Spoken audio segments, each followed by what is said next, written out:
ഞാൻ കോഴിക്കോട് ജില്ലയിൽ കൊടുവള്ളി എന്ന സ്ഥലത്താണ്. ഇങ്ങനെ കോഴിക്കോട് മെഷീനറി എക്സ്പോ നടക്കുന്നതെന്ന് അറിഞ്ഞിട്ട് വന്നായിരുന്നു. എന്നിട്ട് ഈ റോസ്റ്റർ മെഷീൻ ഞാൻ കണ്ട് വളരെ ഇഷ്ടപ്പെട്ട്. മറ്റ് പല സ്ഥലത്തും ഞാൻ പോയി കണ്ടതിനേക്കാളും കുറച്ചും കൂടി ക്വാളിറ്റി ഇത് കീപ്പ് ചെയ്തിട്ടുണ്ടെന്ന് എനിക്ക് മനസ്സിലായത്. അതിൻ്റെ അടിസ്ഥാനത്തിൽ ഞാൻ ഈ കമ്പനി മാനേജറുമായിട്ട് സംസാരിച്ചപ്പോൾ അവർ പറഞ്ഞു, നിങ്ങൾക്ക് വേണമെങ്കിൽ നിങ്ങളുടെ പർപ്പസ് എന്താണോ എന്ന് വെച്ചാൽ നമുക്കത് ടെസ്റ്റ് ചെയ്ത് ബോധ്യപ്പെട്ടതിന് ശേഷം മാത്രം വാങ്ങിയാൽ മതി എന്നാണ് കമ്പനീൻ്റെ ഓണർ പറഞ്ഞത്. അതുപ്രകാരം എൻ്റെ ഫ്രണ്ട് ഇതിനെക്കുറിച്ച് നന്നായിട്ട് അറിയാവുന്ന മുജീബ്, ഇദ്ദേഹം ഈ ഫീൽഡിൽ വളരെയധികം തിളങ്ങി നിൽക്കുന്ന ഒരാളാണ്. അപ്പോൾ ആളെയും കൂട്ടിയിട്ടാണ് ഞാൻ വന്നത് ഇതിനെക്കുറിച്ച് അറിയാൻ വേണ്ടിയിട്ട്.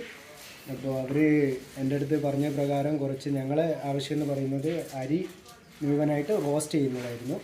അപ്പോൾ അത് പ്രകാരം അരി കൊണ്ടുവന്ന് ഈ മുജീബിൻ്റെ പറഞ്ഞ പ്രകാരം അതുപോലെ ചെയ്ത് ഞങ്ങൾക്ക് പൂർണ്ണമായിട്ടും ഞങ്ങൾക്കത്